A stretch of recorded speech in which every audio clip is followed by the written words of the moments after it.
دنیا آپ کی دشمن بن گئی۔ آج بھی اگر کوئی ہمارا دشمن ہے، ہمارے اوپر کوئی حملہ کرتا ہے یا ہم کسی کو اچھے نہیں لگتے، اس کی بنیادی وجہ یہ ہے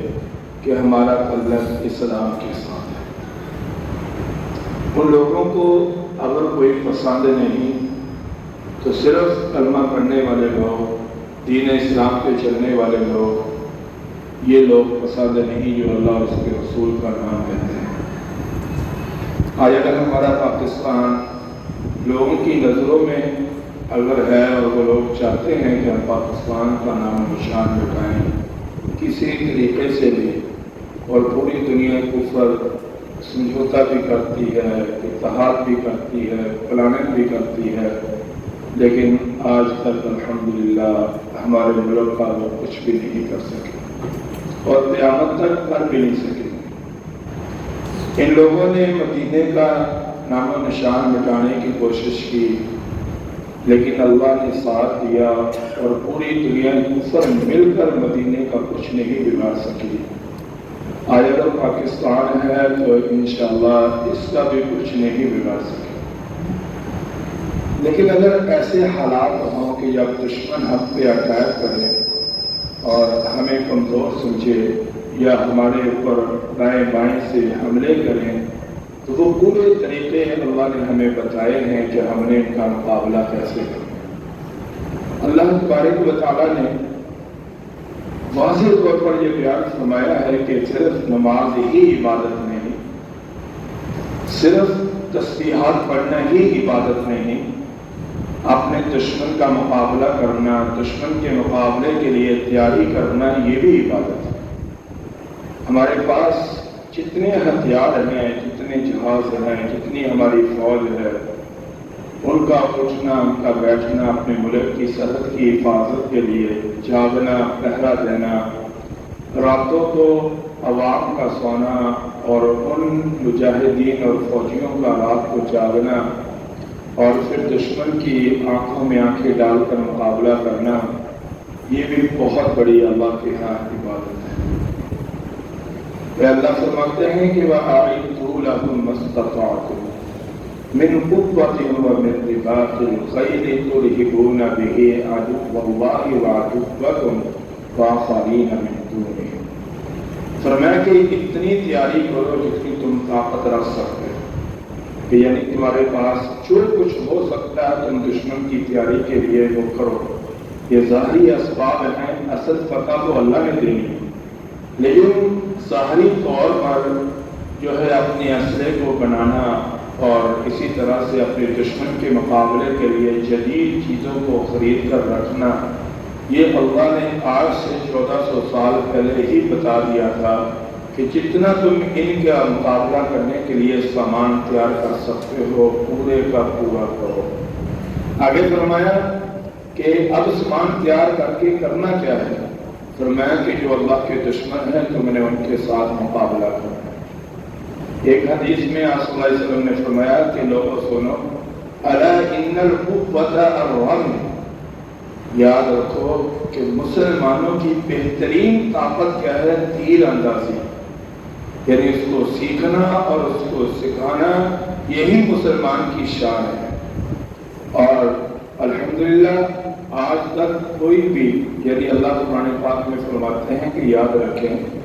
وَالَّذِي أَرْسَلَ رَسُولَهُ بِالْهُدَىٰ وَدِينِ الْحَقِّ لِيُظْهِرَهُ عَلَى الدِّينِ كُلِّهِ، یاد رکھیں اس دین کو ہم پوری دنیا پہ غالب کریں گے، کوئی کچھ نہیں بگاڑ سکتا۔ وَلَوْ كَرِهَ الْمُشْرِكُونَ، پوری دنیا کے کافر اگر جو ناپسند بھی سمجھیں، لیکن اللہ یہ کہہ رہے ہیں کہ ہم اس دین کو پوری دنیا میں غالب کریں گے، تو وہ دین پوری دنیا میں غالب ہو رہا ہے اور وہ چاہتے ہوئے بھی دین کو کم نہیں کر سکے اور دین کا کچھ بھی بگاڑ نہیں سکے۔ میرے بھائیوں، پوری دنیا کفر مل گئی اور چند صحابہ کرام رضی اللہ تعالیٰ عنہ تھے کہ یعنی مکہ کے سارے کافر، مکہ کے جتنے دائیں بائیں قبیلے سارے اکٹھے ہو گئے، اور پھر مدینہ کے اندر جو منافقین اور یہودی رہنے والے لوگ تھے وہ بھی ان کے ساتھ جا کر مل گئے کہ ہم تمہاری سپورٹ کریں گے۔ اللہ تعالیٰ نے اس غزوے کو بڑے آسان انداز کے ساتھ بیان فرمایا کہ وہ پوری دنیا کفر مل کر مدینے کی طرف چل پڑی کہ حضور صلی اللہ علیہ وسلم کا نام و نشان مٹا دیں گے۔ ہزاروں کا لشکر آپ صلی اللہ علیہ وسلم کو اللہ تعالیٰ نے بتا دیا کہ اب یہ لوگ آ رہے ہیں آپ کا نام و نشان مٹانے کے لیے۔ اب آپ صلی اللہ علیہ وسلم نے صحابہ کو جمع کر دیا۔ اب کچھ صحابہ تھے جو کہہ رہے تھے کہ ہم جا کر ان کا مقابلہ کرتے ہیں میدان میں، لیکن جنگ لڑنے کی حکمتیں اور بصیرتیں ہوتی ہیں کہ جن پہ اللہ نے فتوحات کا سلسلہ رکھا ہے، یاد رکھیں یہی نہیں جنگ کا نام کے بندوق لے کر نکل پڑا ہوتے بس وہ جو یا خود نہیں تو یا اللہ نہیں، جنگ اس کو نہیں کرتے۔ مسلمان ہمیشہ ایسی جنگ لڑتا ہے کہ جس کی دشمن جو ہے صدیوں یاد رکھتا ہے کہ ہمیں زخم پہنچے۔ مسلمان کبھی بھی جذبات کے ساتھ نہیں لڑتے۔ اب دیکھیں میرے بھائیوں، حضور صلی اللہ علیہ وسلم نے صلح حدیبیہ کی، انہوں نے کہا آپ ہماری یہ شرط مان لیں، حضور نے مان لی۔ کہا کہ یہ شرط مانے، حضور نے مان لی۔ آپ کہا کہ یہ حضرت عمر کہنے لگے ہم سچے نہیں ہیں، حضور صلی اللہ علیہ وسلم نے فرمایا سچے ہیں۔ پھر فرمایا کہ ہر بات ان کی کیوں مانی جا رہی؟ حضور صلی اللہ علیہ وسلم مسکرا پڑے، کہنے لگے عمر تجھے نہیں پتا، اور سب کچھ مان کر واپس جا رہے تھے تو اللہ نے خیبر کا پورا علاقہ حضور کو فاتح کی، یعنی اللہ کی تابع داری میں اللہ نے تحفے میں خیبر کا پورا علاقہ حضور صلی اللہ علیہ وسلم کو دے دیا۔ اور چند سالوں کے بعد وہی مکہ جو جہاں آپ ہر بات ان کی مان کر آئے، ایک وقت آیا کہ آپ وہاں فاتح بن کر آئے۔ ہم کہتے ہیں کہ ہماری فوج یہ کیوں نہیں کر رہی، کیوں نہیں لڑ رہی، وہ کیوں نہیں بم پھینک رہے، وہ کیوں نہیں کر رہے، یہ چیزیں لوگوں کی دماغوں میں، لوگوں کے الفاظوں میں آ رہی ہیں، لیکن ان لوگوں کے پاس علم ہے لڑنے کا۔ انہوں نے ایک پلانی گئے، ٹریننگ ہے، ہمیں تو الف اور بے کا پتہ نہیں کہ لڑائی لڑنی کیسے ہے، لڑنا کیسے ہے۔ ہمارے پاس سوائے فیس بک کی باتوں کے اور علم ہی نہیں ہوتا۔ ہم نے موبائل پہ دیکھنا، موبائل پہ کھول کر دیکھ کر جو وہاں لکھا ہوا آ گیا، اگر کسی نے فوج کے خلاف بات لکھی ہم اس پہ بھی یقین کر لیتے ہیں، کسی نے جھوٹ لکھا وہ بھی مان لیتے ہیں، بس یہ ہو گیا وہ ہو گیا۔ حقیقت کا ہم میں سے کسی کو بھی پتہ نہیں۔ اب دیکھیں حضور صلی اللہ علیہ وسلم مدینہ میں پوری دنیا لڑنے کے لیے آ رہی ہے، حضور صلی اللہ علیہ وسلم بیٹھے ہیں مشورہ کر رہے ہیں۔ بعض صحابہ نے کہا تلوار لے کر باہر نکلتے ہیں، ان کا نام و نشان مٹا دیتے ہیں، آپ مسکرا پڑے۔ حضرت سلمان فارسی رضی اللہ عنہ وہاں بیٹھے ہوئے تھے، کہا کہ آپ بتائیں، کہا ہمارے علاقے کے لڑنے کا طریقہ یہ ہوتا تھا کہ اگر دشمن طاقتور ہو تو اپنے گھر میں رہ کر اس کا مقابلہ کیا جائے اور ان کو بتایا جائے۔ کہا کہ وہ کیا طریقہ ہے؟ کہا کہ مدینہ کے چاروں طرف ہم خندق بنائیں گے اور اتنی لمبی چوڑی خندق بنائیں گے کہ وہ لوگ مدینہ میں داخل نہیں ہو سکیں گے، جو داخل ہونے کی کوشش کرے گا وہ خندق میں جائے گا، ہم ان کو پتھروں سے واحد مار دیں گے۔ حضور صلی اللہ علیہ وسلم نے اس کے اس مشورے کو قبول فرمایا اور خندق بنانا کھودنی شروع کر دی۔ پوری سورۃ خندق کے نام پہ، سورۃ احزاب کے نام پہ اللہ نے اتاری، وہاں بنائی۔ حضور صلی اللہ علیہ وسلم آگے تشریف فرما تھے۔ ایسا وقت بھی آیا میرے دوستوں، میرے بھائیوں، کہ صحابہ بھوک کی وجہ سے پریشان تھے، صحابہ نے پیڑ پہ پتھر باندھے ہوئے، آ کر بھوک کی شکایت کی تو حضور صلی اللہ علیہ وسلم نے اپنی قمیض اٹھا کر بتا دیا کہ میرے پیڑ پہ تم سے زیادہ پتھر باندھے۔ ایسا موقع بھی تھا، لیکن اس پوری دوران خندق کھودنے کے دوران بڑا مشکل کام تھا وہاں، یعنی خندق بنانا بڑا مشکل کام تھا، لیکن صحابہ کی ایک نماز بھی قضا نہیں، 4 نمازیں ضرور قضا ہوئی ہیں، وہ بھی قضا کا طریقہ بتانے کے لیے، قضا کا طریقہ سکھلانے کے لیے وہ رہ گی۔ لیکن اس کے علاوہ تمہیں صحابہ کی زندگی میں اتنا مشکل کام کہ جہاں خطرہ ہو کہ پوری دنیا مل کر نیت کر کے آ رہی ہے، اب صحابہ کو چھوڑنا نہیں، لیکن صحابہ نے ایک نماز کو نہیں چھوڑا، اور ہم نمازوں کے قریب نہیں جاتے، اور دعوے جو ہیں ہمارے بہت بڑے بڑے ہوتے ہیں۔ ہم عملی طور پر اگر صحابہ جیسا اپنے عمل صحیح کر لیں تو یہ دشمن ہمارا کچھ نہیں بنا سکتا۔ خندق بنائی، خندق بنانے کے بعد صحابہ کرام رضی اللہ عنہ نے مدینہ میں رہ کر ان کا مقابلہ کیا۔ اللہ نے فرمایا هنالک ابتلی المؤمنون وزلزلوا زلزالا شدیدا، وہاں ایمان والوں کو ایسا آزمایا گیا، سخت طریقے سے ہلایا گیا، جو منافق تھے وہ بھاگ گئے، وہ موت کے ڈر سے نکل گئے، لیکن ایمان والے پہاڑوں کی طرح وہاں ڈٹے رہے۔ وَرَدَّ اللَّهُ الَّذِينَ كَفَرُوا بِغَيْظِهِمْ لَمْ يَنَالُوا خَيْرًا، کہ جو پورے غصے کے ساتھ آئے تھے اور پورے مکر و فریب اور ڈرامے کے ساتھ آئے تھے کہ ہم صحابہ کا نام و نشان مٹا دیں گے، ہم ان کو باقی نہیں رہنے دیں گے، مدینہ کو ختم کر دیں گے، فرمایا کہ وہ 100% میں سے 1% بھی کامیابی لے کر نہیں گئے، بلکہ اپنے اسلحے، اپنی طاقت سب کو وہاں چھوڑ کر اور وہاں سے بھاگ کر چلے گئے۔ بڑے بڑے لوگوں نے آنے کی کوشش کی، لیکن صحابہ نے خندقوں کے اندر ان کا پورا حال کر کے رکھ دیا، اور مسلمان کو یہ تعلیم دی کہ لڑائی حکمت اور بصیرت کے ساتھ دشمن کے مقابلے کا نام ہے، جذبات کے ساتھ لڑنا یہ دشمن یہ مسلمان کا کام نہیں۔ اسی لیے اللہ تعالیٰ نے فرمایا یا ایھا الذین آمنوا اذا لقیتم فئۃ فاثبتوا، کہ جب تم کسی جماعت کو ملو، کسی دشمن کو ملو، ثابت قدمی کے ساتھ ملو اور اللہ کے ذکر کے ساتھ ملو، کہ اللہ تعالیٰ نے تمہیں یہ بہت بڑی نعمت عطا فرمائی ہے کہ ہماری زندگی میں بھی نفع ہے، ہماری موت میں بھی نفع ہے۔ مسلمان زندہ ہے پھر بھی فائدہ مند ہے، مسلمان دنیا کو چھوڑ کر چلا جائے، یعنی یہ جو انہوں نے میزائل پھینکے، بچے شہید ہوئے، عورتیں شہید ہوئیں، کیونکہ یہ بھاگلپور کا جو واقعہ ہے، تقریباً یہاں کے کچھ ہیں جو لوگ ہمارے وہاں کہ انہوں نے ہمیں خود بتایا کہ پورے، تو میرے بھائیوں آپ سوچیں، انسان اپنی طبی موت مرتا ہے، اپنے بستر پہ انسان مرتا ہے، تو جنت کی آخری نعمت کیا ملے گی انسان کو؟ اللہ کا دیدار ملے گا۔ آخری نعمت جو ملے گی نا انسان کو، وہ جنت کے اندر اللہ کا دیدار ملے گا، باقی سب کچھ پہلے مل چکا ہوگا۔ تو اللہ کہے گا بتاؤ کیا چاہیے، پھر وہ لوگ آپس میں مشورہ کر کے کہیں گے کہ اللہ اپنا دیدار کروا دے، پھر اللہ جنت میں اپنا دیدار کروائے گا، اس کے اپنے نظارے ہوں گے۔ اگر کوئی دشمن کی گولی سے مرے، کافر کی گولی سے مرے، کافر کے حملے سے کوئی مسلمان دنیا چھوڑ کر جائے، حدیث میں آتا ہے کہ پہلا انعام جو شہادت کے لیے اس کے جسم میں گولی لگتی ہے، پہلا انعام جو اس کو ملتا ہے، اور اس کی آنکھیں جو دنیا چھوڑ کر جا رہی ہوتی ہیں، پہلا انعام جو اس کو ملتا ہے، فرمایا کہ وہ اللہ کا دیدار ہوتا ہے، اور اس کو سب کچھ بھول جاتا ہے۔ یہ ظاہری طور پر ایک دکھ ہوتا ہے، ایک رنج ہوتا ہے، لیکن مسلمان کامیاب ہو کر جا رہا تھا۔ مسلمان کی استری ہے کہ وہ دین اسلام پہ اپنے بچوں کو، اپنے خاندان کو، اپنی عورتوں کو، سب کچھ کو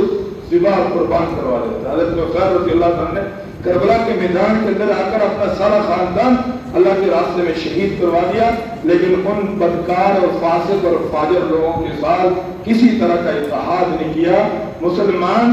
مسلمان کی کامیابی زندگی میں بھی کامیابی ہے، اور اگر اس کو شہادت ہو جائے تو یہ بھی اس کی کامیابی ہے۔ وَلَا تَحْسَبَنَّ الَّذِينَ قُتِلُوا فِي سَبِيلِ اللَّهِ أَمْوَاتًا، کہ جو اللہ کے راستے میں شہید ہو جاتے ہیں تم ان کو یہ نہ کہو کہ وہ مر گئے ہیں، بَلْ أَحْيَاءٌ عِندَ رَبِّهِمْ، بلکہ یہ لوگ اپنے رب کے پاس زندہ ہیں، يُرْزَقُونَ، اور ان کو بہترین طریقے سے اللہ کے پاس رزق دیا جا رہا ہے۔ تو میرے بھائیوں، وطن جو ہے نا، اس کی حفاظت کرنا بھی عبادت ہے، اپنے وطن سے محبت کرنا بھی عبادت ہے، اپنے وطن کی مٹی سے محبت کرنا بھی عبادت ہے، یاد رکھیں۔ آج اگر ہمارا پاکستان ہے تو ہم ہیں، آج اگر ہمارا پاکستان ہے تو یہ مسجد ہے، آج اگر ہمارا پاکستان ہے تو یہ بازار ہے، یہ دکان ہے، یہ کاروبار ہے، یہ تجارت ہے، یاد رکھیں۔ اور اگر ہمارا پاکستان نہیں ہے تو ہم بھی کسی کام کے نہیں ہیں، ہمارا بھی نشان نہیں ہے، ہماری بھی کوئی پہچان نہیں ہے، ہمارا بھی کوئی اپنا تعارف نہیں پاکستان کے علاوہ۔ اور پاکستان کے پاس اسلحے کا ہونا، فوج کا ہونا، اور اس کے لیے جذبات کا ہونا، اور اس طرح ملک کی سرحدوں کی حفاظت کرنا، یاد رکھیں یہ بھی ہماری ایک پہچان ہے۔ آج اگر فلسطین کا یہ برا حال ہے اس کی وجہ کیا ہے کہ ان کے پاس وہ قوت نہیں ہے، ان کے پاس وہ فوج نہیں ہے جو پاکستان کے پاس اس وقت موجود ہے۔ کیا خیال ہے؟ یہ گائے کا پیشاب پینے والے یہ ہمیں کچھ نہیں کہتے، اس کی وجہ یہ نہیں ہے کہ ہم بڑے پہلوان ہیں، اس کی وجہ یہ نہیں ہے کہ ہم تعداد میں بہت زیادہ ہیں، اس کی وجہ یہ نہیں ہے کہ وہ ہمارے اوپر رحم کرتے۔ اگر آج ان کو پتہ چل جائے کہ ان کے پاس ایٹمی طاقت نہیں ہے تو وہ ایک پل میں ہمارا نام و نشان مٹا دیں۔ بلکہ آج ہم پڑھ رہے تھے اس کے بارے میں کہ جو ایٹمی طاقت ہمارے پاس موجود ہے، جو میزائل موجود ہے، وہ چلائیں، پھر بھی پاکستان بھی ختم، انڈیا بھی ختم، بنگلہ دیش بھی ختم، افغانستان بھی ختم۔ اور اگر یہ چلائیں تو پھر بھی چاروں ملک ختم ہوں گے۔ اس کا اثر یعنی اتنی زمین پہ ہوگا کہ جو ملک کے دائیں بائیں، یہ نہیں کہ وہ ہمارے ملک پہ چلائیں گے ہمارا ملک ختم ہو جائے گا، بلکہ وہ بھی ختم ہوں گے، اس کا اثر وہاں بھی جائے گا، بنگلہ دیش پہ بھی جائے گا، افغانستان پہ بھی جائے گا۔ یہ بنائے جو بنائے گئے ہیں یہ دلاوے کے لیے بنائے گئے کہ بھائی اگر تمہارے پاس ہے تو ہمارے پاس بھی۔ کہتے ہیں کہ ہم نے ایک ہسٹری پڑھی